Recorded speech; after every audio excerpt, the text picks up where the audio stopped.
अस्सलाम वालेकुम।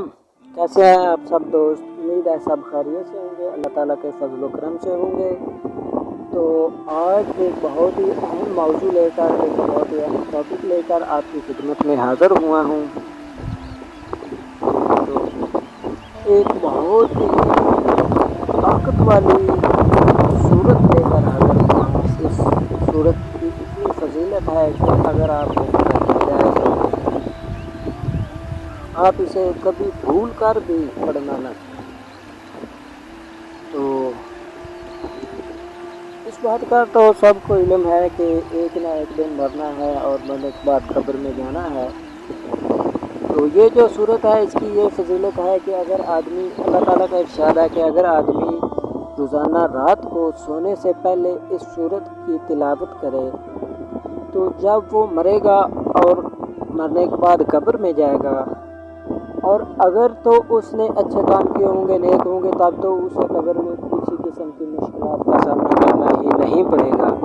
तो अगर चूँकि इंसान है, इंसान से गलती तो हो जाती है, तो अगर कब्र में उसे आज़ाब आता है तो अल्लाह ताला फरमाता है कि जिस इंसान ने इस सूरत की तिलावत की होगी, कब्र में जब उसे आज़ाब आएगा, जिस तरफ से आज़ाब आएगा, तो ये सूरत दीवार बन के उस आज़ाब के सामने खड़ी हो जाएगी और तब तक उस इंसान के लिए जुस्तजू करती रहेगी, लड़ती रहेगी, जब तक वो उस इंसान को माफ़ नहीं करवा लेती, उसके गुनाह नहीं माफ़ करवाया लेती, तब तक वो इंसान के लिए लड़ती रहेगी। तो वो सूरत है सूरत अल-मुल्क।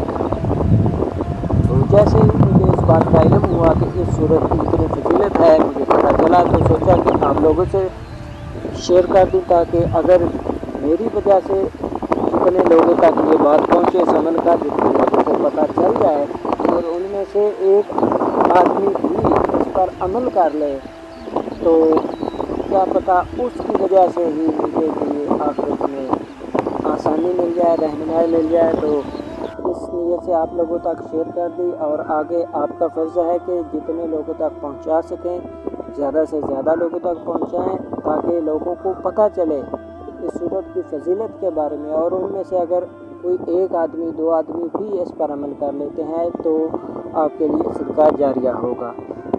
और फिर आपके लिए हाज़िर होगा कोई अच्छी सी वीडियो लेके, अच्छा सा टॉपिक लेके। तब तक के लिए अल्लाह हाफ़िज़, दुआ में याद रखना।